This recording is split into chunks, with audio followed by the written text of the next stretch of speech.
Hello everyone. Welcome back to Study Time with Isha. Today we are going to discuss one another topic in transportation problem, that is maximization problem. So आज का topic start करने से पहले I expect कि आपने transportation problem की इससे पहले की सारी वीडियोस देखी होंगी और आई होप कि आपको वो सभी कॉन्सेप्ट्स क्लियर होंगे। तो चलिए स्टार्ट करते हैं आज का टॉपिक मैक्सिमाइजेशन प्रॉब्लम। तो अगर आपने पहले के वीडियोस देखी होंगी तो आपको ये समझ आया होगा कि अभी तक जितने भी हमने क्वेश्चंस किए, जितने भी कॉन्सेप्ट्स पढ़े, उन सभी क्वेश्चंस में हमारी जो ट्रांसपोर्टेशन प्रॉब्लम थी उसमें हमारा ऑब्जेक्टिव था to minimise the cost. Minimise cost तो हम कह सकते हैं कि classically a transportation problem is a case of minimisation problem, right? क्योंकि हमें उसमें जो भी क्वेश्चन गिवन होता था उसमें जो भी वैल्यूज गिवन होती थी डिमांड सप्लाई के अलावा, जो मैट्रिक्स की वैल्यूज होती थी उसमें हमें कॉस्ट पर यूनिट गिवन होती थी, राइट? और हम उसी कॉस्ट को कम करने की कोशिश करते थे, राइट?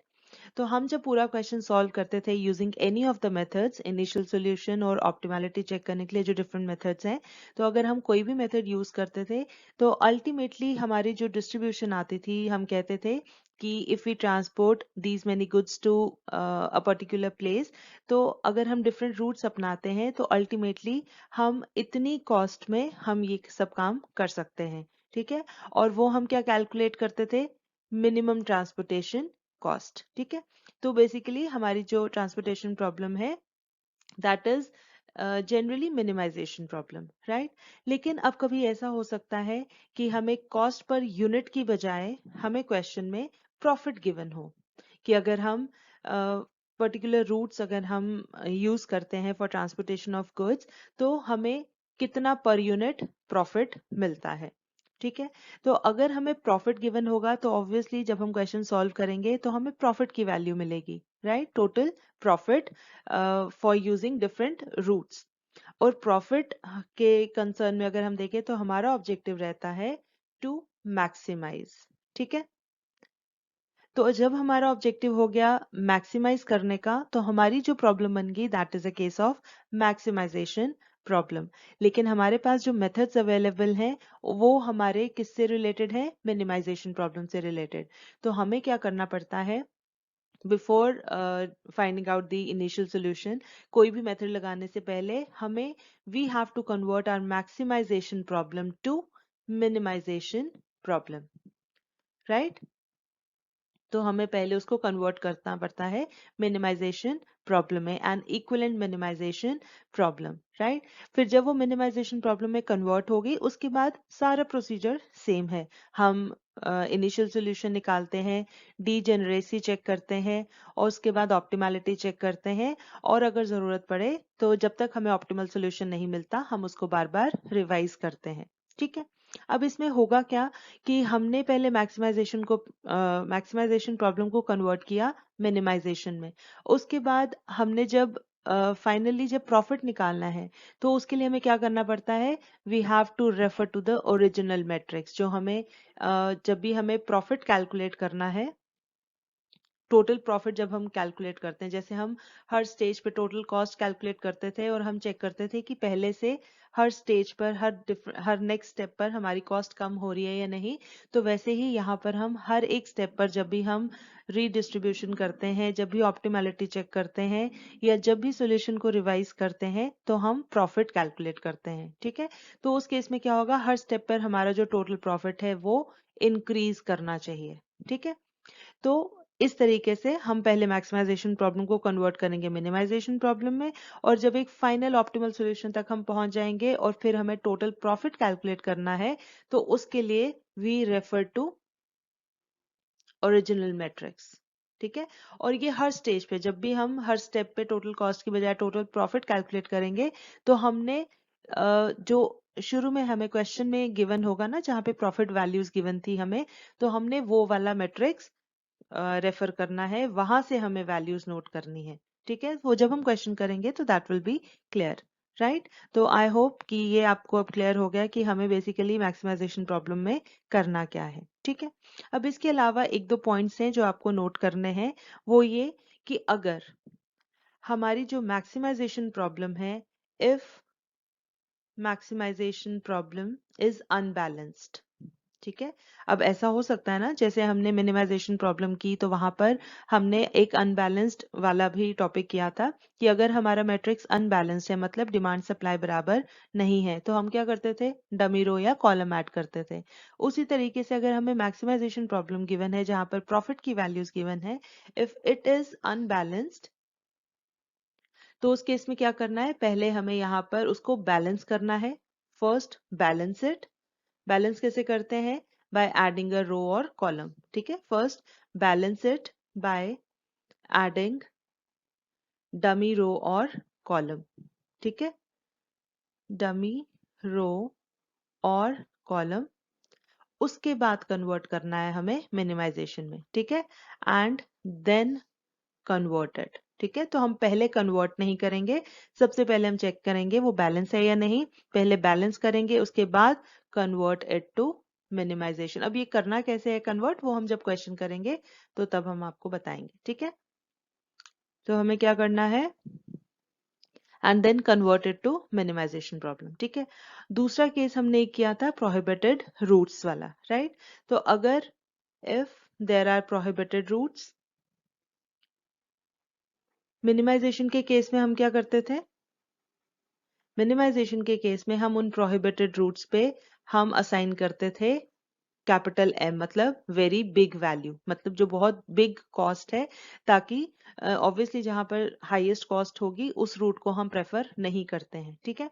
तो वहां पर हम ये हम कैपिटल एम लेते थे to denote the highest cost, लेकिन अगर मैक्सिमाइजेशन प्रॉब्लम में प्रोहिबिटेड रूट्स हैं तो हम असाइन करते हैं माइनस एम, ठीक है, to such routes, to such routes. और फिर उसके बाद हम कन्वर्ट करते हैं, ठीक है, and then convert to minimisation problem, ठीक है। Is that clear, minimisation problem. तो बेसिकली कहने का मतलब ये है कि मैक्सिमाइजेशन को जब हमने कन्वर्ट करना है टू मिनिमाइजेशन, उससे पहले हमें सब चीजें चेक कर लेनी है कन्वर्ट करने से पहले, कि वो बैलेंस्ड है या नहीं, उसमें कोई प्रोहिबिटेड रूट्स तो नहीं है, ठीक है। तो अगर अनबैलेंस्ड है तो पहले उसको बैलेंस करेंगे by adding a dummy row और कॉलम, राइट। और अगर उसमें कुछ प्रोहिबिटेड रूट्स हैं तो हम वहां पर असाइन करेंगे माइनस एम। ये करने के बाद फिर हम उसको कन्वर्ट करेंगे टू मिनिमाइजेशन प्रॉब्लम, और उसके बाद फिर सारा प्रोसीजर जैसे हमने पहले किया है वो ही सारा प्रोसीजर रिपीट होगा, ठीक है। नाउ हाउ टू कन्वर्ट, अब हमारा सवाल है how to convert maximisation to, how to convert maximisation to minimisation, ठीक है। बहुत ही सिंपल स्टेप है, आपको सिर्फ एक स्टेप इसमें याद रखना है, और वो ये है, कैसे कन्वर्ट करेंगे। आप यहाँ पर ये याद रखिए कि जब हमें ये कन्वर्जन करना है, what we have to do is locate the highest profit value, जो आपको प्रॉफिट की वैल्यूज गिवन होंगी ना, हमारे मैट्रिक्स में कॉस्ट की बजाय यहाँ प्रॉफिट गिवन होगा, ठीक है। So locate the highest profit value and subtract rest of the values from this value, ठीक है। locate the highest profit value and subtract all values from it, ठीक है, all values from it including itself, ठीक है। Including itself का मतलब है कि अगर 40 is the highest profit value तो 40 माइनस 40 वहां पर 0 हो जाएगा, ठीक है, इंक्लूडिंग इटसेल्फ। तो बहुत ही सिंपल स्टेप है, हमें क्या करना है, हमने प्रॉफिट, जो प्रॉफिट मैट्रिक्स गिवन है उसमें से हाईएस्ट वैल्यू लोकेट करनी है, और बाकी की सभी वैल्यूज में बाकी की सभी वैल्यूज को उसमें से माइनस कर देना है, ठीक है, इंक्लूडिंग दैट वैल्यू जो हाईएस्ट वाली वैल्यू है। तो उससे क्या होगा, हमारी जो मैक्सिमाइजेशन प्रॉब्लम है वो मिनिमाइजेशन प्रॉब्लम बन जाएगी, और उसके बाद बाकी के सभी स्टेप्स सेम है, ठीक है। तो चलिए अब समझते हैं इस मैक्सिमाइजेशन प्रॉब्लम कैसे सॉल्व करनी है। Let's understand with the help of an example. Okay, so the example, solve the following transportation problem for maximum profit. और जैसे कि आप यहाँ टेबल देख सकते हैं, ऊपर मेंशन किया है पर यूनिट प्रॉफिट। तो एक तो ये प्रॉब्लम है और यहाँ ऑब्जेक्टिव है टू मैक्सिमाइज द प्रॉफिट, हमें मैक्सिमम प्रॉफिट कैलकुलेट करना है। और ये जो हमें टेबल गिवन है, यहाँ पर ये जो मैट्रिक्स के अंदर मतलब सप्लाई डिमांड के अलावा जो बीच की वैल्यूज गिवन है, ये हमें पर यूनिट प्रॉफिट गिवन है, राइट। यहाँ पर कॉस्ट गिवन नहीं है। So this is a case of maximization problem, right? Maximization problem. And we need to convert it to minimization problem. हमें इसको minimization में convert करना है। लेकिन हमने कहा था कि minimization में convert करने से पहले हमें क्या चीजें चेक करनी है। एक तो ये बैलेंस है या नहीं, ठीक है, और दूसरा कोई प्रोहिबिटेड रूट्स तो नहीं है, राइट। देखिए हमें यहाँ पर गिवन है वेयर हाउसेज हैं 3 XYZ, जहां से हमें ट्रांसपोर्ट करना है मार्केट, वो है ABCD, राइट। अब यहाँ पर हमें एक तो देखिए प्रोहिबिटेड रूट कोई भी नहीं है, ठीक है, क्वेश्चन में ना तो मेंशन कहीं पर किया हुआ है और ना ही मैट्रिक्स में कोई ऐसी वैल्यू गिवन है। दूसरा, यहाँ पर हमें चेक करना है कि whether our problem is balanced और नॉट, राइट। तो उसके लिए हम क्या देखते हैं, टोटल सप्लाई और टोटल डिमांड बराबर है या नहीं। तो देखिए यहाँ पर अगर हम कैलकुलेट करें समेशन ऑफ सप्लाई वैल्यूज, मतलब टोटल सप्लाई कितना है, टोटल कीजिए 200 500 7 + 3 1000, ठीक है। डिमांड का टोटल कर लीजिए, total demand is equal to 180 + 320 3 4 500 + 100 600 and 400, ये भी है 1000, ठीक है। तो सप्लाई, टोटल सप्लाई, ठीक है, हम सिर्फ सप्लाई नहीं बोलेंगे, total supply is equal to total demand. This implies the problem is balanced, ठीक है।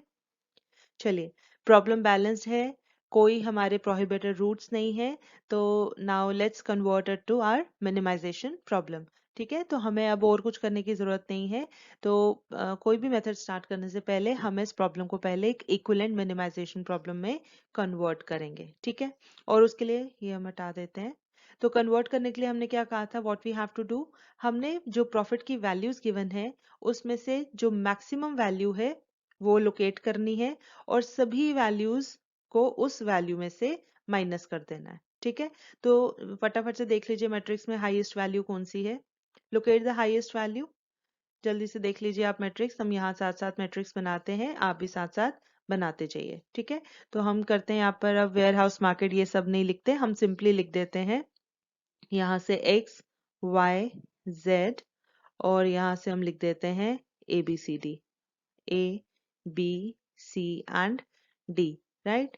तो इसके सामने आ जाएंगी सप्लाई की वैल्यूज और जो हमारी मार्केट्स हैं उनके नीचे हमारी आ जाएंगी डिमांड की वैल्यूज, ठीक है।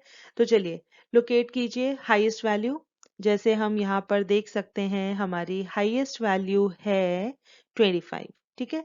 तो हमने क्या करना है, 25 में से इन सभी वैल्यूज को माइनस करते जाना है, जो हमें नया मैट्रिक्स मिलेगा that will be minimisation type, ठीक है। तो जल्दी से माइनस करते जाइए, आप भी करते जाइए, हम भी यहाँ पर माइनस करते करते सारी वैल्यूज लिखते हैं और आप साथ साथ चेक करते जाइए, ठीक है।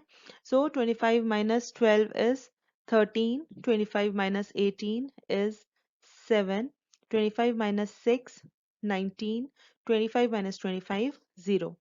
उसके बाद 25 minus 8 17, 25 minus 7 18, 25 minus 10 15 and 25 minus 18 7। उसके बाद 25 minus 14 11, 25 minus 3 is 22, 25 minus 11 14 and 25 minus 20 is 5, ठीक है। बाकी से सप्लाई डिमांड हमें कुछ छेड़ने की जरूरत नहीं है क्योंकि ये बैलेंस्ड है, ठीक है। और बैलेंस टोटल था ना 1000, तो हम यहाँ पर ये टोटल भी लिख देते हैं, ठीक है। और यहाँ से डिमांड की वैल्यूज, राइट। अब हमारी मिनिमाइजेशन प्रॉब्लम बन गई है। अब हमें सबसे पहले इनिशियल सॉल्यूशन निकालना है, कोई भी मेथड यूज करके, north west corner, least cost method या फिर वोगल्स अप्रॉक्सीमेशन मेथड। तो यहाँ पर हम यूज करेंगे वोगल्स अप्रॉक्सीमेशन मेथड, क्योंकि उससे क्या होता है कि हमारे ऑप्टिमैलिटी वाले स्टेप्स थोड़े से कम हो जाते हैं, अदरवाइज ये बहुत लंबा क्वेश्चन बन जाता है, ठीक है। तो अगर unless and until it is mentioned कि आपको कौन सा मेथड यूज करना है, जब तक ऐसा कुछ मेंशन नहीं है तो आप प्रेफर कीजिए वोगल्स अप्रोक्सीमेशन मेथड। ठीक है, उससे आपकी ऑप्टिमैलिटी वाले स्टेप्स कम हो जाते हैं, क्योंकि वोगल्स अप्रोक्सीमेशन मेथड से आपको नियर टू ऑप्टिमल सोल्यूशन या फिर हो सकता है पहले ही स्टेप में ऑप्टिमल सोल्यूशन मिल जाए। ठीक है, तो always prefer Vogel's approximation method for finding initial feasible solution. ठीक है, तो चलिए पहले हम ये टेबल थोड़ा ठीक से लिखते हैं और हम स्टार्ट करते हैं वोगल्स अप्रोक्सीमेशन मेथड। राइट, चलिए यहाँ पर अब हमने ये टेबल बनाया है जिसमें ये कॉस्ट की वैल्यूज अब हमने जो मिनिमाइजेशन टाइप है, पहले मैक्सिमाइजेशन वाला था ना, अब ये हमारी मिनिमाइजेशन प्रॉब्लम बन गई है। ठीक है, तो चलिए सबसे पहले हमें क्या करना है, optimal sorry not optimal, we have to find initial solution. तो चलिए हम पहले इनिशियल सॉल्यूशन स्टार्ट करते हैं। इनिशियल सॉल्यूशन हम करते हैं बाय वैम। ठीक है, initial solution by VAM, that is Vogel's approximation method. तो उसके लिए हमें क्या करना होता है, आइट्रेशंस करनी होती हैं। तो चलिए उसके लिए अब हमें पता नहीं है कितनी आइट्रेशंस करनी पड़ेंगी, तो हम 1 2 3 4 हम पहले लिख लेते हैं फर्स्ट आइट्रेशन। चलिए फर्स्ट इटरेशन, अब हम इसके लिए क्या करना होता है, हम हर एक रो में से लीस्ट कॉस्ट एलिमेंट और उससे हायर वाला, उन दोनों का डिफरेंस लेते हैं। ठीक है, तो यहाँ पर देखिए फर्स्ट रो में 0 एंड 7, द डिफरेंस इज 7। फिर नेक्स्ट में हमारी सबसे छोटी वैल्यू है 7 और उससे ऊपर है 15, 15 माइनस 7 इज 8। फिर नेक्स्ट में 11 एंड 5, द डिफरेंस इज 6।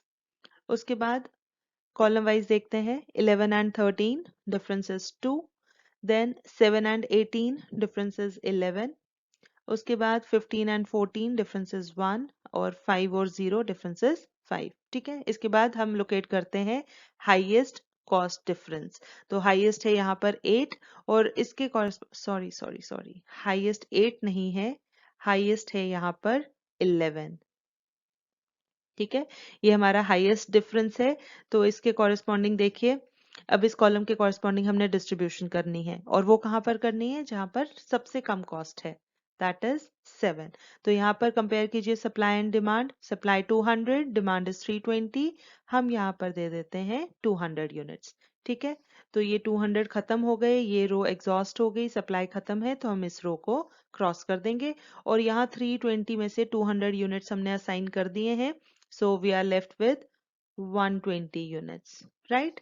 चलिए अभी हमारी डिस्ट्रीब्यूशन कंप्लीट नहीं हुई है, नेक्स्ट आइट्रेशन करते हैं। यहाँ से भी बना लेते हैं और दोनों साइड से बना लेते हैं। ठीक है, चलिए सेकेंड आइट्रेशन, अब फर्स्ट रो में कुछ नहीं आएगा, ये तो खत्म हो चुकी है। सेकेंड में देखिए डिफरेंस अगेन 7 एंड 15 8, उसके बाद अगेन 5 एंड 11 6, और अब इसमें देखिए फर्स्ट कॉलम में अब 13 तो कट चुका है, 11 एंड 17 डिफरेंसेस 6, नेक्स्ट में 18 एंड 22 डिफरेंसेस 4, 15 14 डिफरेंसेस 1, 7 5 डिफरेंसेस 2। अब इसमें से हाईएस्ट लोकेट कर लीजिए डिफरेंस, दैट इज ये 8 है। अब इसके कॉरेस्पॉन्डिंग इस रो में देखिए सबसे कम कॉस्ट कहाँ है, ये 7 पे, यहाँ पर हम डिस्ट्रीब्यूशन करेंगे, उसके लिए भी कंपेयर सप्लाई एंड डिमांड। तो सप्लाई 500 है बट डिमांड 400 की ही है, तो हम जितनी डिमांड है उतना यहाँ असाइन कर देते हैं। ये 400 खत्म हो गया, फुलफिल हो गई डिमांड, तो इस कॉलम को हम क्रॉस कर देंगे और यहाँ 500 में से रह गया 100, क्योंकि 400 हमने असाइन कर दिए। ठीक है, ये सब चीजें आपको हर स्टेप पे पूरी पूरी करनी है, अगर कोई भी एक चीज आप कट करना भूल गए तो नेक्स्ट स्टेप में गड़बड़ हो जाएगी। ठीक है, तो please do this very carefully. चलिए अब नेक्स्ट आइट्रेशन करते हैं। अब हमारे पास फर्स्ट रो में तो कुछ नहीं है, सेकंड में अब हमारे पास लोएस्ट वैल्यू है 15 और उससे ऊपर है 17, तो डिफरेंस इज 2। नेक्स्ट में अब 11 एंड 14, द डिफरेंस इज 3। चलिए कॉलम वाइज देखते हैं थर्ड आइट्रेशन, अभी हमें पता नहीं है कितनी आइट्रेशंस होने वाली हैं। तो यहाँ पे अगेन 17 एंड 11 डिफरेंस इज 6, दूसरे में 18 एंड 22 डिफरेंस 4, 15 एंड 14 1, और ये कॉलम खत्म हो गया, यहाँ पे कुछ भी नहीं आएगा। चलिए हाईएस्ट डिफरेंस कौन सा है यहाँ पर, 6, तो इसके कॉरेस्पॉन्डिंग असाइनमेंट करते हैं। इस कॉलम में देखिए अब 17 11, लोएस्ट इज 11, यहाँ असाइनमेंट करते हैं। Compare supply and demand, demand is 180, supply 300 है, इसकी डिमांड फुलफिल हो गई, हम इस कॉलम को क्रॉस कर देते हैं। यहाँ 300 में से 180 असाइन हो गए, तो we are left with 120 units, right. चलिए फोर्थ आइट्रेशन पे आ जाइए। फोर्थ आइट्रेशन, यहाँ से भी हम फोर्थ बना लेते हैं। यहाँ पर देखिए अब पहली रो में कुछ भी नहीं है, सेकंड में 18 एंड 15 का डिफरेंस 3, देन 14 एंड 12 का difference 14 and 22, sorry this is 8। अब यहाँ से देखिए कॉलम वाइज, पहली कॉलम तो कट गया है, दूसरे में 18 एंड 22 डिफरेंस इज 4, 15 14 का डिफरेंस 1, और फिर ये कॉलम भी कट चुका है। तो अब इनमें से हाईएस्ट कहाँ पर है, दिस 8। अब इस रो में देख लीजिए 14 और 22 में से हम असाइन कहाँ करेंगे, 14 वाले पे, ठीक है, ये लोएस्ट है। तो यहाँ पर कंपेयर कीजिए 100 एंड 120, तो हम यहाँ दे देते हैं 100 यूनिट्स। ये कॉलम एग्जॉस्ट हो गया, हम इसे क्रॉस कर देते हैं, ठीक है, और यहाँ 120 में से रह गए 20 यूनिट्स, ठीक है, 100 चले गए ना, 20 यूनिट्स रह गए, राइट। अब देखिए, अब हम फिफ्थ आइट्रेशन कर भी सकते हैं, लेकिन उसकी जरूरत नहीं है। क्यों? क्योंकि देखिए हमारे 3 कॉलम्स, 4 में से 3 तो कट गए हैं, तो अब इसी कॉलम में असाइनमेंट होनी है, एक ही कॉलम में, ठीक है। तो यहाँ हम डायरेक्ट असाइनमेंट कर सकते हैं। वो कैसे? 18 और 22 में से जो लोएस्ट वाला है पहले वहां साइन करेंगे, उसके बाद दूसरे में। तो देखिए यहाँ पे अगर कंपेयर करें, 120 डिमांड है और 100 की सप्लाई है, तो हम 100 दे देते हैं यहाँ पे, ये 100 खत्म हो गया, और ये 120 में से रह गया 20, ठीक है। अब नीचे आ जाओ ये 22 वाले में, यहाँ पे 20 डिमांड 20 सप्लाई, तो ये दे दिए हमने यहाँ पर 20 यूनिट्स, ठीक है। तो ये हो गई हमारी डिस्ट्रीब्यूशन थ्रू वैम, राइट। तो यहाँ पर ये कंप्लीट डिस्ट्रीब्यूशन है, ठीक है। तो अब हम पहले इसको एक बार अच्छे से बना लेते हैं टेबल को। देखिए यहाँ पर ही हमने सारी डिस्ट्रीब्यूशन शो की है जो भी हमने की। तो अब ये डिस्ट्रीब्यूशन जब हमें मिल गई, हम क्या करते हैं, पहले तो हम देखते हैं टोटल प्रॉफिट कितना होगा, ठीक है। तो अगर तो हमें टोटल कॉस्ट कैलकुलेट करनी होती, तो हम सिंपली क्या करते, 7 इंटू 200 प्लस 18 इंटू 100, जो ऑक्यूपाइड सेल्स हैं, ठीक है, plus 7 into 400, then 11 into 180, 22 into 20 and 14 into 100, इन सबको ऐड कर देते। लेकिन अब हमें यहाँ पर क्या कैलकुलेट करना है, टोटल प्रॉफिट। तो यहाँ पर अब हमें प्रॉफिट की वैल्यूज तो गिवन नहीं है, तो प्रॉफिट की वैल्यूज कहाँ गिवन है, हमारे ओरिजिनल मैट्रिक्स में, ठीक है। तो ओरिजिनल मैट्रिक्स में हमारा, मैं यहाँ पर फटाफट से वैल्यूज लिख देती हूँ ताकि आपको पता चल जाए क्या करना है। तो देखिए 12, 8, 14, आप देख लीजिए जो प्रॉफिट मैट्रिक्स क्वेश्चन में गिवन था वो क्या था, 18, 7, 3, ये प्रॉफिट की वैल्यूज हैं, 6, 10, 11, 25, 18 और 20, ठीक है। ये आपके पास प्रॉफिट मैट्रिक्स गिवन था, X Y Z and A B C D. तो आपने अब क्या करना है, जो जो ऑक्यूपाइड सेल है उसके कॉरेस्पॉन्डिंग देखना है प्रॉफिट कितना है। तो पहला जैसे है, फर्स्ट रो में देखिए ये 7 है ना, सेकंड कॉलम में देखिए 7 और 200, जहां पर 200 यूनिट्स हमने दिए हैं, तो उसके कॉरेस्पॉन्डिंग देखिए कौन सा है प्रॉफिट वैल्यू, 18। तो हम यहाँ लिखेंगे 18 इंटू 200। ये आपने बिल्कुल बहुत ही ध्यान से करना है, क्योंकि नॉर्मली हमारी टेंडेंसी रहती है कि हम ऑक्यूपाइड सेल्स में जो वैल्यूज हैं उनको सीधे मल्टीप्लाई और ऐड कर देते हैं। लेकिन जब प्रॉफिट वाला हमें करना है, क्वेश्चन मैक्सिमाइजेशन वाला है, तो जब भी प्रॉफिट कैलकुलेट करना है आपने ओरिजिनल मैट्रिक्स को कंसल्ट करना है, उसको रेफर करना है, ठीक है, और उसके कॉरेस्पॉन्डिंग वाली वैल्यूज लिखनी है। देखिए उसके बाद हमारा नेक्स्ट ऑक्यूपाइड सेल है सेकेंड रो में।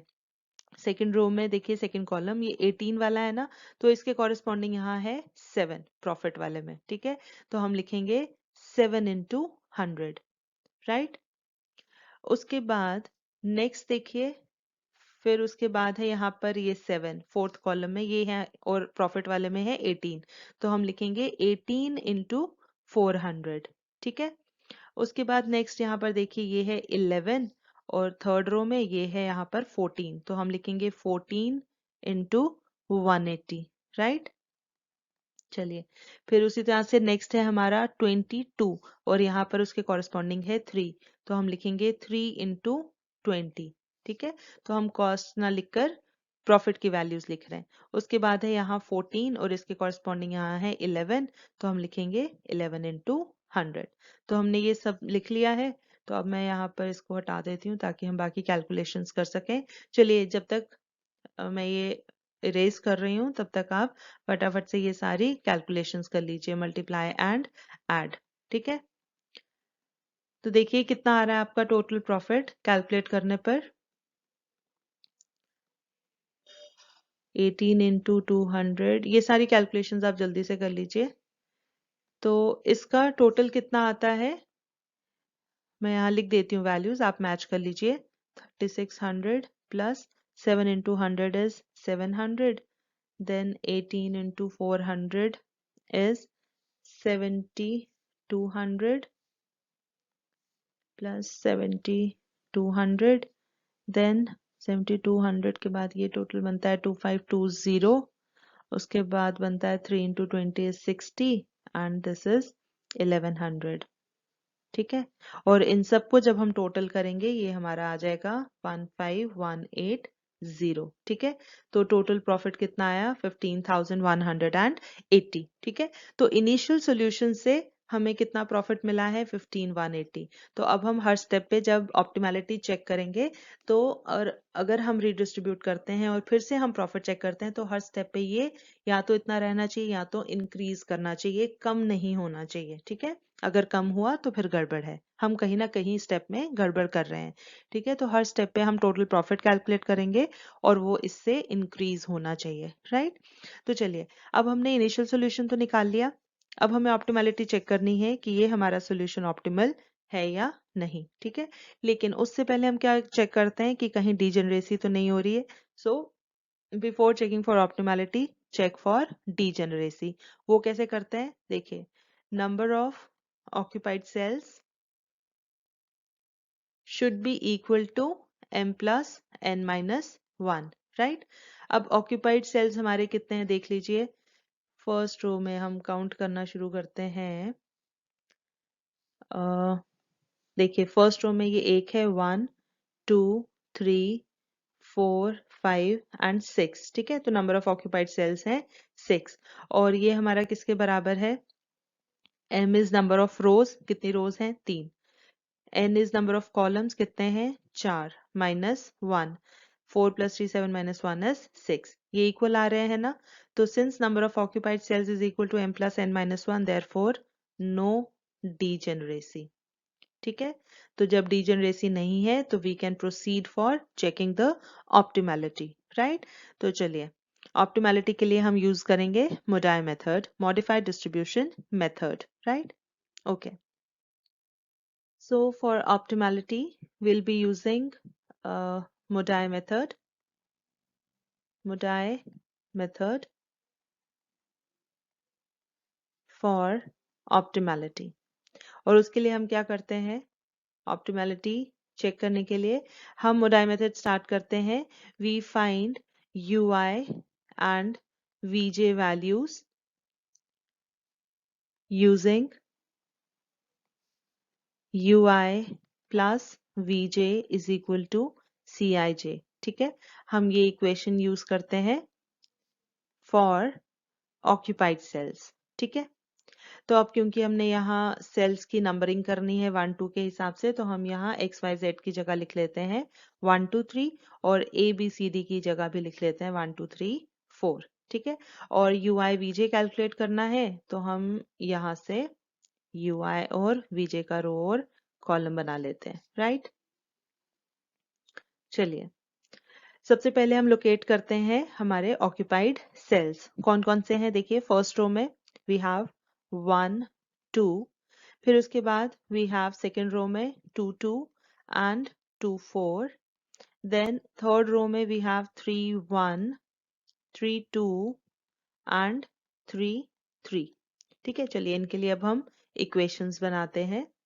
तो U I plus V J is equal to C I J, 1 2 है तो u1 plus v2 is equal to c12, then second में u2 plus v2 is equal to c22, u2 plus v4 is equal to c24, u3 plus v1 is equal to c31, U3 plus V2 is equal to C32, U3 plus V3 is equal to C33। ठीक है, तो this implies हम start करने के लिए क्या assume करते हैं, U1 is equal to 0। ठीक है, तो चलिए फर्स्ट इक्वेशन में पुट कीजिए, U1 is 0 plus V2 is equal to C12 कितना है 7, सो V2 is equal to 7। हम साथ साथ ही वैल्यूज लिखते हैं। ठीक है, U1 0 है और V2 हमारा आया है 7। ठीक है, चलिए ये लिख लिया। उसके बाद आ जाइए सेकेंड इक्वेशन पे। सेकेंड इक्वेशन में देखिए U2 प्लस V2, U2 हमारे पास नहीं है बट V2 हमने कैलकुलेट किया है, तो हम लिख सकते हैं U2 प्लस V2 की जगह 7 is equal to C22 is 18। This implies U2 is equal to 18 minus 7 that is 11। तो U2 हमने कैलकुलेट किया 11। नेक्स्ट में नाउ वी हैव U2, हम लिख सकते हैं 11 plus V4 is equal to C24। Cos देखिए 2 4 सेल में इट इज 7, तो V4 is equal to 7 minus 11 that is minus 4। तो V4 हमने कैलकुलेट कर लिया -4। चलिए नेक्स्ट में अब देखिए U3 V1 दोनों नहीं है हमारे पास। चलिए नेक्स्ट देखते हैं U3 V2 है, तो U3 प्लस V2 हमने कैलकुलेट किया ऊपर 7 और C32 कितना है 32 is 22। तो U3 कितना हो जाएगा 22 minus 7 that is 15। तो U3 आ गया 15। उसके बाद अब हम ऊपर कैलकुलेट कर सकते हैं U3 प्लस V1, तो दिस इज 15 प्लस V1 कितना हमने अच्छा V1 नहीं है, यही कैलकुलेट करना है, तो C31 इज 11। तो V1 is equal to 11 minus 15, right. तो 11 माइनस 15 इज -4, V1 आ गया -4, राइट। तो उसके बाद लास्ट इक्वेशन है U3 हमने कैलकुलेट किया 15, V3 कैलकुलेट करना है इज इक्वल टू C33, 33 में कॉस्ट है 14, तो V3 is equal to 14 minus 15 that is -1। ये आ गया -1। ठीक है, तो ये आ गई हमारी UI और VJ की वैल्यूज। U1 U2 U3 है 0 11 15 और V1 V2 V3 V4 ये वैल्यूज है -4 7 -1 एंड -4। ठीक है, UI VJ की वैल्यूज मिल गई। अब नेक्स्ट स्टेप होता है to find out opportunity cost for unoccupied cells. ठीक है, तो चलिए वो कैलकुलेट करते हैं। ओके, तो यहाँ हमने ये सारी UI VJ की वैल्यूज लिखी हुई हैं। Now next step for unoccupied cells, for unoccupied cells opportunity cost किससे डिनोट करते हैं हम, डेल्टा IJ से। Delta IJ is equal to UI plus VJ minus CIJ। ठीक है, तो चलिए हम फटाफट से अनऑक्यूपाइड सेल्स लोकेट करते हैं। अब आपने ये मेथड पढ़े हुए हैं तो आप भी फटाफट से साथ साथ कैलकुलेशन करते जाइए और चेक करते जाइए। तो अनऑक्यूपाइड सेल्स हमारे हैं सबसे पहले 1 1 एंड 1 3, फर्स्ट रो में है 1 1 1 3 1 4। ठीक है, ये 3 सेल्स हैं। उसके बाद सेकेंड रो में वी हैव 2 1 2 3, 2 ही है, और उसके बाद लास्ट में एक ही है 3 4। ठीक है, चलिए इनके लिए अब हम इक्वेशन बनाते हैं।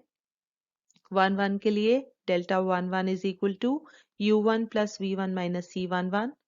Then delta 1 3 is equal to U1 plus V3 minus C13।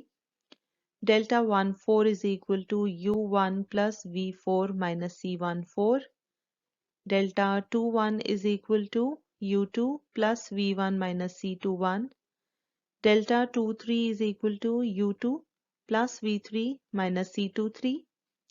Delta 3 4 is equal to U3 plus V4 minus C34। चलिए अब हम वैल्यूज पुट करते हैं और कैलकुलेशन करते हैं।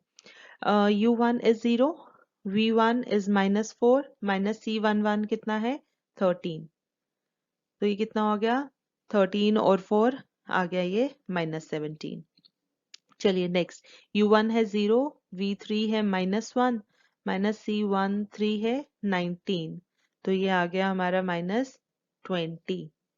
नेक्स्ट U1 है 0, V4 है -4, माइनस C14 0 है, तो ये आ गया -4। नेक्स्ट U2 इज 11, V1 है -4, C21, अच्छा हमने यहाँ 1 2 3 4 यहाँ नहीं लिखा है, यहाँ भी लिख लीजिए आप, थोड़ा सा कंफ्यूजन कम हो जाता है, राइट। ओके, C21 कितना है 17, तो ये कितना हो गया आपका 11 माइनस 4 माइनस 17 इज -10, ठीक है। उसके बाद आ गया 11 माइनस 4 7, 7 माइनस 17 -10, राइट। चलिए उसके बाद है U2 11, V3 है -1, C23 है 23 15, तो हो गया 11 माइनस 1 10 माइनस 15 -5। चलिए नेक्स्ट 3 4, U3 इज 15, V4 है -4 और C3 4 है 5, ठीक है। 15 माइनस 5 10 माइनस 4 6। तो चलिए अब अपॉर्चुनिटी कॉस्ट हमारी देखिए, हम कहते हैं कि जब अगर हमारी सारी अपॉर्चुनिटी कॉस्ट नेगेटिव आ जाए तो हम सोल्यूशन हमारा ऑप्टिमल होता है, राइट। यहाँ पर देखिए शुरू की तो सभी वैल्यूज नेगेटिव हैं, लेकिन लास्ट में आके ये एक पॉजिटिव अपॉर्चुनिटी कॉस्ट आ गई, ठीक है। इसका मतलब अभी हमारा सोल्यूशन ऑप्टिमल नहीं है, राइट। तो जब हमारा सोल्यूशन ऑप्टिमल नहीं है तो हमें क्या करना है, we need to revise this solution. और कैसे रिवाइज करेंगे, ये वाले सेल को कंसिडर करके जिसकी पॉजिटिव अपॉर्चुनिटी कॉस्ट है, और वो कौन सा है C34। तो मतलब हमें अब इस सेल के कॉरेस्पॉन्डिंग ये जो 3 4 है 5 वाला जहाँ लिखा है, तो इसके अकॉर्डिंग हमें अब रिवाइज करना है। रिवाइज करने के लिए हम लूप ट्रेस करते हैं, ठीक है। लूप ट्रेस कैसे करना है, हम ऑक्यूपाइड सेल्स कंसिडर करते हैं, एक तो ये अनऑक्यूपाइड है, बाकी लूप में सभी ऑक्यूपाइड सेल्स होने चाहिए। क्लॉकवाइज मूव करते हैं, चलिए यहाँ से हम पहले जाते हैं 5 से हम जाते हैं इधर, इसको पहले को स्किप कर दिया हमने 14 वाले को, क्योंकि इसके बाद फिर हम कहाँ मूव करते, तो हम यहाँ पर आए, फिर ऊपर गए, यहाँ पर आए, यहाँ आए, हमारा लूप कंप्लीट, ठीक है। नंबर ऑफ सेल्स इवन है 4 है। इसके बाद हम साइंस ड्रॉ करते हैं ना अल्टरनेटिवली, तो यहाँ पर plus, then minus, plus and minus. फिर उसके बाद नेक्स्ट स्टेप क्या होता है, अब हमने डिस्ट्रीब्यूशन करनी है, इस अनऑक्यूपाइड सेल पे डिस्ट्रीब्यूशन करनी है। तो डिस्ट्रीब्यूशन के लिए हमने क्या ट्रिक याद रखी है कि हमारे लूप में जितने भी सेल्स में हम नेगेटिव साइन लगाते हैं, उनमें जो लोएस्ट होता है हम वो असाइन करते हैं। तो देखिए माइनस कहाँ कहाँ पर है, एक तो ये 22 वाले में देखिए 20 यूनिट्स हैं, और ऊपर 7 वाले में 400 यूनिट्स हैं, तो जो कम वाले हैं हम वो असाइन करते हैं। तो यहाँ 20 यूनिट्स देंगे। जब यहाँ 20 यूनिट्स असाइन किए तो हमें रो और कॉलम को बैलेंस करना है, तो ये वाला 20 हट जाएगा। जब ये 20 हट गया तो ऊपर इस लूप में ये 100 की जगह हमने जब यहाँ से हटाया तो यहाँ ऐड भी तो करना पड़ेगा, तभी बैलेंस होगा। और जब यहाँ पर ऐड किया है तो ये 400 में से 20 माइनस करना पड़ेगा, ये रह जाएगा 380। तो ये आ गई हमारी अब नई डिस्ट्रीब्यूशन, ठीक है। तो हम इसको थोड़ा सा साफ करके लिखते हैं कि हमारी ये डिस्ट्रीब्यूशन कैसे बनी। सी, ये हमारी है नई डिस्ट्रीब्यूशन। तो इसके लिए जब नई डिस्ट्रीब्यूशन आती है तो हम क्या करते हैं, अब हम इसको ऑप्टिमल तब तक नहीं कह सकते जब हम इस नई डिस्ट्रीब्यूशन की ऑप्टिमैलिटी चेक नहीं करेंगे, ठीक है। तो ऑप्टिमैलिटी चेक करने के लिए फिर से हमें सारा प्रोसीजर रिपीट करना है। यूआई वीजेस कैलकुलेट करने हैं फॉर ऑक्यूपाइड सेल्स, फिर opportunity cost for unoccupied cells, ठीक है। तो उससे पहले क्योंकि हमने अभी नई डिस्ट्रीब्यूशन की है, तो इस नई डिस्ट्रीब्यूशन का हम टोटल प्रॉफिट कैलकुलेट कर लेते हैं, ठीक है। तो टोटल प्रॉफिट कैलकुलेट करने के लिए अगेन हमें क्या करना है, हमें रेफर करना है ओरिजिनल मैट्रिक्स को, ठीक है। तो उसके अकॉर्डिंग देख लीजिए अब हमारी क्या कैलकुलेशंस होंगी, चेक कर लीजिए। पहले वाले में देखिए जहां 7 लिखा है इसकी प्रॉफिट वैल्यू, अब आप ओरिजिनल मैट्रिक्स देखिए, वहां से मैं यहाँ वैल्यूज लिख देती हूँ और आप मैच कर लीजिए, ठीक है। 18 into 200 plus 7 into 120 plus 18 into 380 plus 11 sorry 14 into 14 into 180, उसके बाद 11 इंटू 100 एंड लास्ट में 20 इंटू 20। ठीक है, आप यहाँ से कॉस्ट वैल्यूज मत देखिएगा क्योंकि इस मैट्रिक्स में कॉस्ट की वैल्यूज हैं, तो जो जो ऑक्यूपाइड सेल्स हैं तो आपने नंबर ऑफ यूनिट्स तो उसी के लेने हैं, लेकिन कॉस्ट की जगह प्रॉफिट वाली वैल्यू लेनी है। ठीक है, तो उसके लिए आप पहले वाला मैट्रिक्स देखिए जो शुरू में क्वेश्चन में गिवन है, प्रॉफिट वैल्यूज। तो ये लिखने के बाद इसको आप टोटल करोगे तो आपको मिलेगा 15,300। ठीक है, तो आप भी कैलकुलेशन चेक कर लीजिए, 15,300। तो इससे पहले जब इनिशियल सोल्यूशन हमने निकाला था तो वहां पर वैल्यू थी 15,180। तो देखिए इंप्रूव हुआ ना, पहले से हमारा प्रॉफिट इंक्रीज हुआ है। ठीक है, तो इसके बाद अब हम इसकी ऑप्टिमैलिटी फिर से चेक करेंगे, लेकिन हमने कहा था कि उससे पहले हमें चेक करना होता है कहीं डीजेनरेसी का केस तो नहीं बन रहा है। ठीक है, तो उसके लिए फिर से हम देखते हैं नंबर ऑफ ऑक्यूपाइड सेल्स जो हैं they should be equal to m plus n minus 1। तो ऑक्यूपाइड सेल्स तो हमारे कितने, 1 2 3 4 ठीक है, और हमारा ये m प्लस n माइनस 1 कितना है, नंबर ऑफ रोज 3, कॉलम्स हैं 4, -1 ये है 6। तो क्योंकि ये दोनों इक्वल आ रहे हैं देयरफॉर नो डीजेनरेसी। ठीक है, डीजेनरेसी नहीं है, तो इसके बाद now we can move towards checking the optimality. ठीक है, तो चलिए देखते हैं नेक्स्ट क्या करना है अब हमें। So let's start with again UI और वीजे वैल्यूज कैलकुलेट करनी है, तो हम यहाँ पर यूआई और वीजे लिख लेते हैं, यूआई एंड वीजे वैल्यूज, और यहाँ पर हम लिखते हैं क्या करना होता है, for for occupied cells ui plus vj is equal to cij। तो अगेन हमें 1 2 3 4 की फॉर्म में चाहिए, तो हम यहाँ लिख लेते हैं 1 2 3 4 1 2 3 एंड 4। तो चलिए हमारे अब ऑक्यूपाइड सेल्स कौन कौन से हैं। फर्स्ट रो में देखिए वी हैव 1 2, सेकंड में है हमारे पास 2 2 एंड 2 4, उसके बाद है 3 1 3 3 एंड 3 4। ठीक है, चलिए इनके लिए अब हम इक्वेशंस लिख लेते हैं। u1 plus v2 is equal to c12, u2 plus v2 is equal to c22। देखिए कभी भी साथ साथ सॉल्व मत कीजिए क्योंकि उससे आपका थोड़ा सा मोशन खराब हो जाएगा। ठीक है, तो आप क्या कीजिए, आपकी ये स्पीड बनी रहती है, कॉन्टिन्यूटी बनी रहती है, तो सबसे पहले हमेशा इक्वेशंस लिख लीजिए, उसके बाद उसमें वैल्यूज पुट कीजिए। ठीक है, अदरवाइज आपको तो जैसे ठीक लगता है वैसे कर सकते हैं, बट आई सजेस्ट कि ऐसे करना चाहिए। तो u2 plus v4 is equal to c24, u3 plus v1 is equal to c31, u3 plus v3 is equal to c33, u3 plus v4 is equal to c34। ठीक है, चलिए अब values put करते हैं।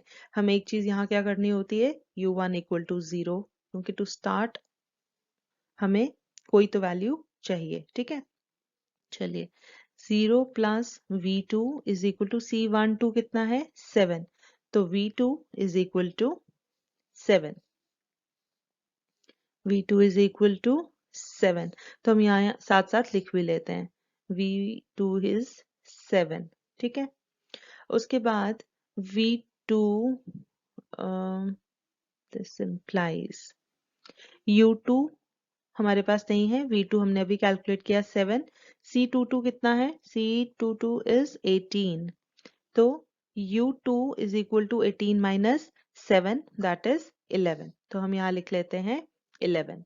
उसके बाद u2 है 11, v4 is equal to c24, 2 4 है 7, so v4 is equal to 7 minus 11 that is minus 4। हम यहाँ लिख लेते हैं v4 इज माइनस 4। चलिए नेक्स्ट में अब u3 और v1 दोनों नहीं है हमारे पास, u3 v3 भी नहीं है। नेक्स्ट में चलते हैं u3 v4, v4 हमने अभी कैलकुलेट किया है, तो u3 v4 है -4 is equal to c34 is 5, तो u3 इज इक्वल टू 9, ये लिख लेते हैं हम। अब चलिए अब ये दोनों इक्वेशंस हो जाएंगी, u3 है 9 plus v1 is equal to c31 कितना है 11, तो v1 is equal to 11 minus 1 is 2, sorry 11 minus 9 is 2, तो v1 है हमारा 2। चलिए अब इसमें U3 है 9, V3 plus V3 is equal to C33 कितना है 14, तो V3 is equal to 14 minus 9 that is 5, तो हम यहाँ लिख लेते हैं 5। ठीक है, तो ये हमने यहाँ पर कर दी कैलकुलेट UI और VJ की values for occupied cells. Next step is for unoccupied cells calculate opportunity cost. तो चलिए देखते हैं कैसे कैलकुलेट करेंगे। यहाँ हमने UI और VJ की वैल्यूज लिख दी हैं, तो चलिए अब कैलकुलेट करते हैं। फॉर अनऑक्यूपाइड सेल्स, आप साथ साथ करते जाइए कैलकुलेट और वैल्यूज मैच करते जाइए। For unoccupied cells we have to calculate opportunity cost. वो कैसे होती है, delta IJ is equal to UI plus VJ minus CIJ। तो चलिए पहले हम लोकेट करते हैं हमारे अनऑक्यूपाइड सेल्स कौन कौन से हैं। सबसे पहले चलिए 1 2 3 लिख लेते हैं, 1 2 3 and 4। Okay, so unoccupied cell सबसे पहले वी हैव 1 1, देन 1 3, 1 4, 2 1, 2 3, उसके बाद थर्ड में है सिर्फ एक ही 3 2। ठीक है, ये हमारे हैं सारे अनऑक्यूपाइड सेल्स, राइट। चलिए अब हम इक्वेशंस सॉल्व करते हैं।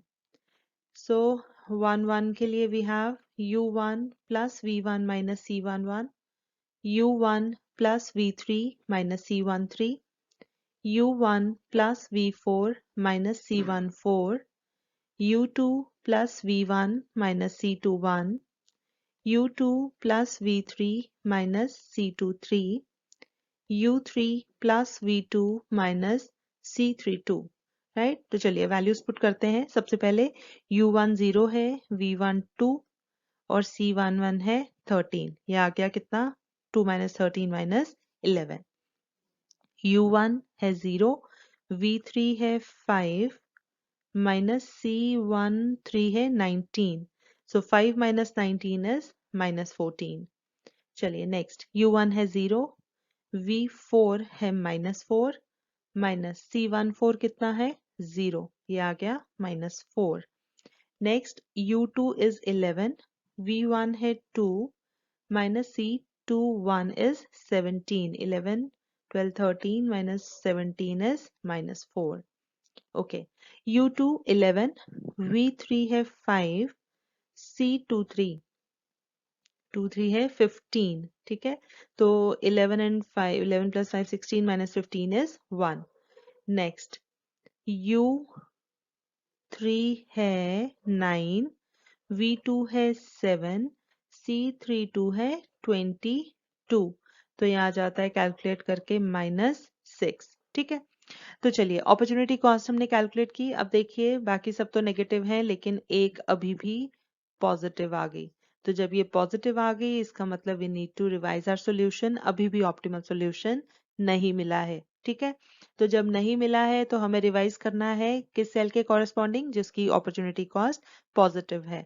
तो अपॉर्चुनिटी कॉस्ट पॉजिटिव है 2 3 की, ये 15 वाला। ठीक है, तो इसके कॉरेस्पॉन्डिंग हमें लूप ट्रेस करना पड़ेगा।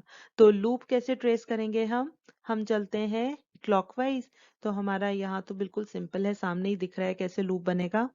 ये ऐसे जाएंगे, then like this upwards, loop complete. ठीक है, साइंस ड्रॉ कर लीजिए।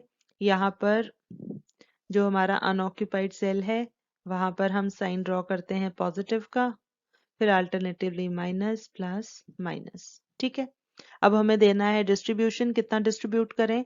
तो डिस्ट्रीब्यूट करने के लिए हमें क्या करना पड़ेगा, हम देखते हैं लूप में माइनस साइंस कहाँ कहाँ पर हैं और उनमें से जहां पर लोएस्ट होगा। तो देखिए यहाँ 100 और 380, इनमें से हम लोएस्ट वाला यहाँ असाइन करेंगे। तो जब यहाँ 100 दे दिया तो हमें बाकी सब बैलेंस करना पड़ेगा ना। तो बैलेंस कैसे करेंगे, जब यहाँ 100 दिया तो ये 380 में से 100 निकल के यहाँ रह जाएगा 280। ठीक है, जब यहाँ से 280 हट गया तो 100 कम हो गए, इसके नीचे 20 की जगह हो जाएगा 120। ठीक है, तो क्योंकि 100 ऐड करने पड़ेंगे, जब 100 यहाँ ऐड किए ये वाला 100 हट जाएगा। तो ये हमारी बन गई नई डिस्ट्रीब्यूशन। ठीक है, तो नई डिस्ट्रीब्यूशन अब हम थोड़ा सा क्लियर वे में देख लेते हैं क्या नई डिस्ट्रीब्यूशन है। See. Now this is our new distribution, ये यहाँ पर आपको दिख रही होगी। तो अब हमने क्या करना है, जब नई डिस्ट्रीब्यूशन हमें मिलती है तो हमेशा हम फिर से टोटल प्रॉफिट कैलकुलेट यहाँ पर करेंगे, कॉस्ट नहीं करेंगे, टोटल प्रॉफिट कैलकुलेट करेंगे। ठीक है, तो चलिए कर लीजिए फटाफट से टोटल प्रॉफिट कैलकुलेट। और ध्यान क्या रखना है, प्रॉफिट की वैल्यूज लेनी है, वो कहाँ से मिलेंगी आपको, पुराने वाले ओरिजिनल मैट्रिक्स से। ठीक है, तो ओरिजिनल मैट्रिसेस को अगर हम देखेंगे तो हमारी वैल्यूज क्या बन जाएंगी, देख लीजिए अपना आप ओरिजिनल मैट्रिक्स प्रॉफिट वाला, और वहां से कॉरेस्पॉन्डिंगली वैल्यूज लिखिए।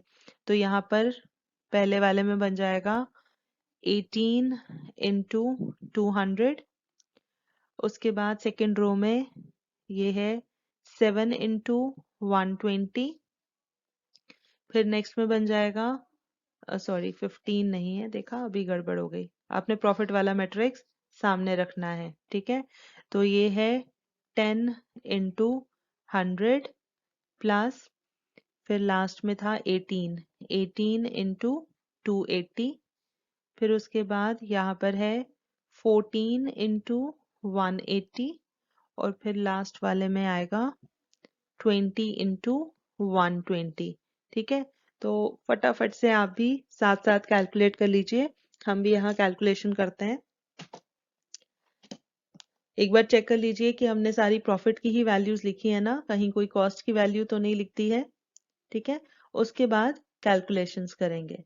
ठीक है, तो सबसे पहले we have 18 into 200, this is 3600 plus 7 into 120, that is 840, उसके बाद 10 into 100 is 1000, then 18 into 280 is 5040, then we have 14 into 180, this is 2520, plus then we have 20 into 120, that is 2400। ठीक है, तो अब इन सबको आप जल्दी से टोटल कर लीजिए, कितना आता है, 3600 plus 840 plus 1000 plus 5040 plus 2520 plus 2400,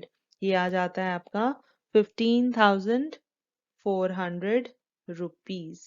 ठीक है, अब 15,400 पहले कितना आया था, इससे पहले वाले स्टेप पे जब हमने कैलकुलेट किया था इट वाज 15,300, तो देखिए इंक्रीज हुआ है ना पहले से।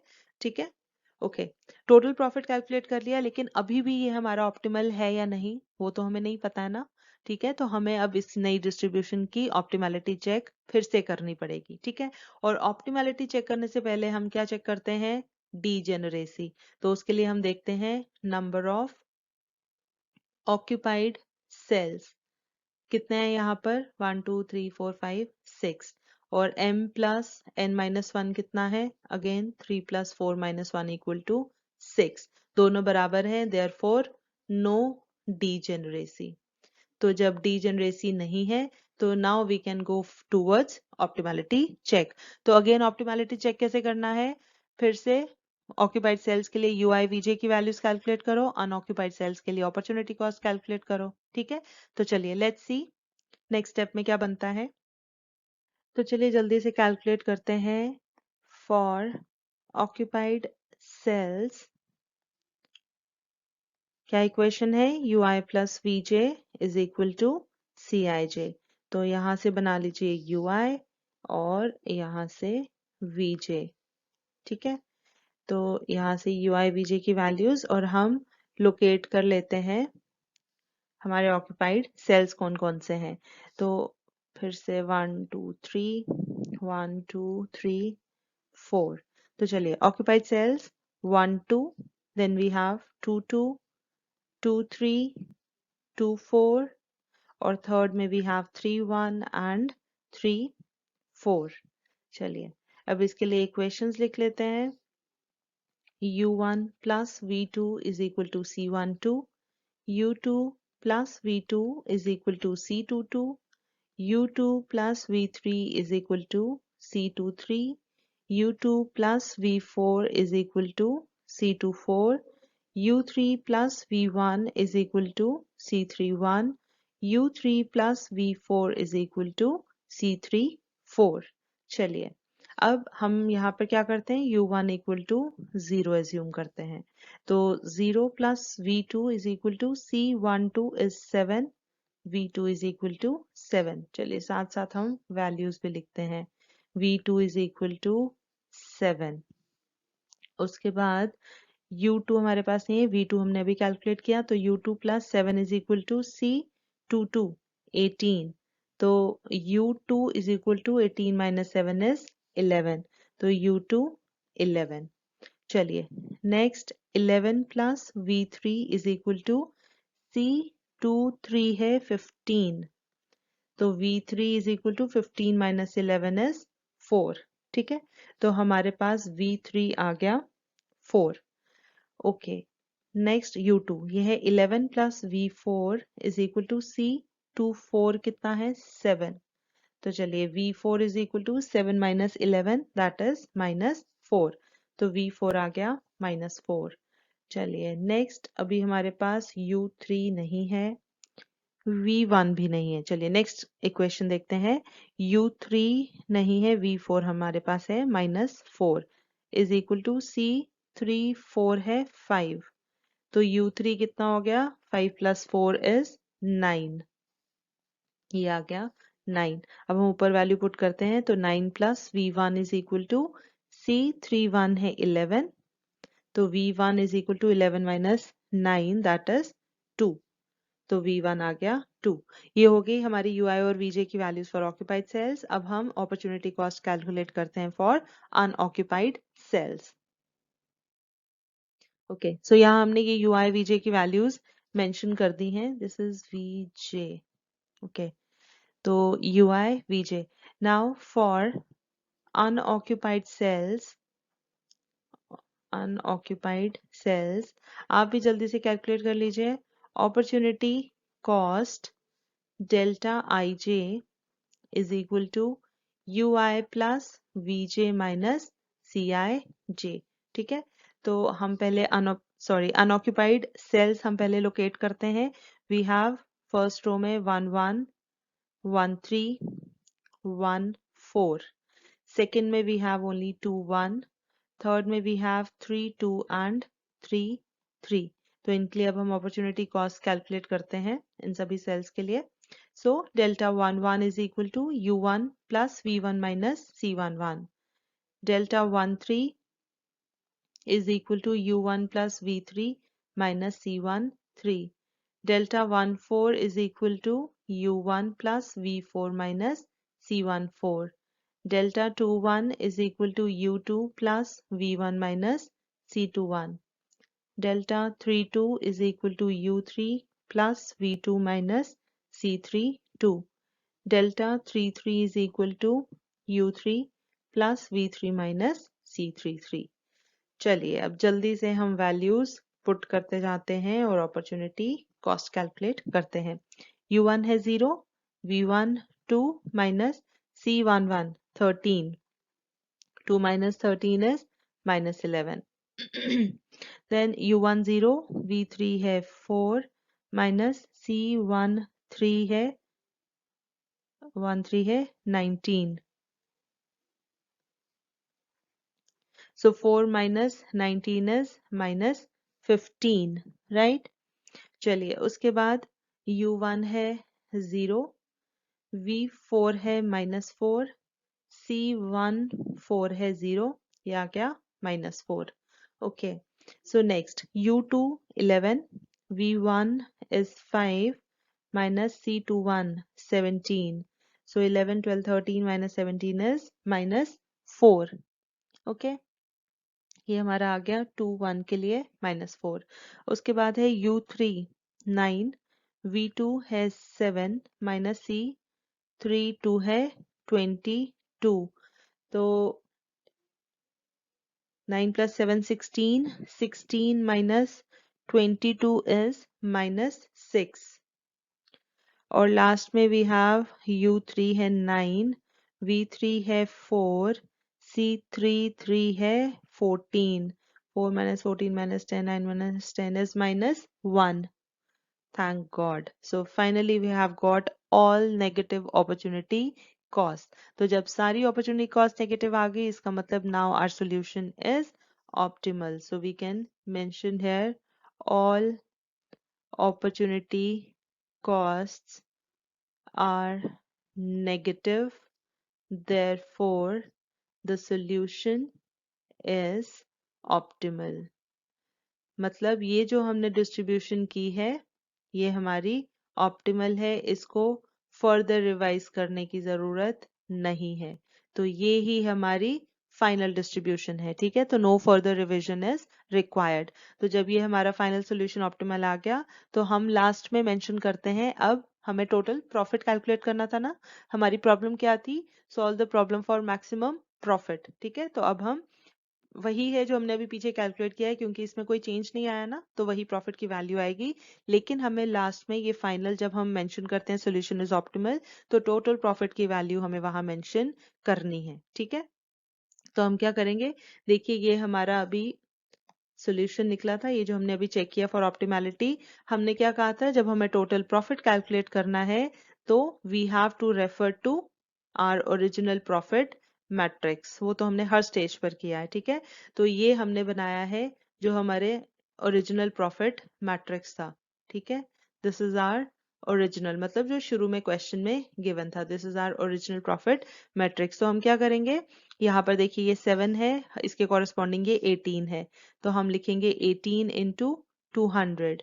देन उसके बाद ये 18 है, इसके कॉरेस्पॉन्डिंग 7 है, तो ये हो जाएगा 7 इंटू 120। देन ये 15 है और इसके कॉरेस्पॉन्डिंग 10 है, तो 10 इंटू 100। फिर 7 के कॉरेस्पॉन्डिंग यहाँ प्रॉफिट वैल्यू 18 है, 18 इंटू 280। देन यहाँ 11 है, यहाँ 14 है, तो 14 इंटू 180। और लास्ट में ये 5 है, इसके कॉरेस्पॉन्डिंग 20 है, तो 20 इंटू 120। तो हम इसको कैलकुलेट करेंगे, ये बनेगा 3600। 7 into 120 is 840। 10 into 100 is 1000। 18 into 280 हमने पहले भी कैलकुलेट किया था, 5040। 14 इंटू 180 2520। 20 into 120 is 2400। और ये टोटल हमारा निकल के आता है ₹15,400। So this is our maximum profit, ठीक है, दैट वी कैन जनरेट। इससे ज्यादा प्रॉफिट इन रूट्स के थ्रू ट्रांसपोर्टेशन अगर हम करेंगे तो हमें मैक्सिमम प्रॉफिट मिलेगा, ठीक है। और अगर कोई और रूट अगर हम ऑप्ट करेंगे तो हमें उससे कम प्रॉफिट मिलेगा, ठीक है। So this is our final value.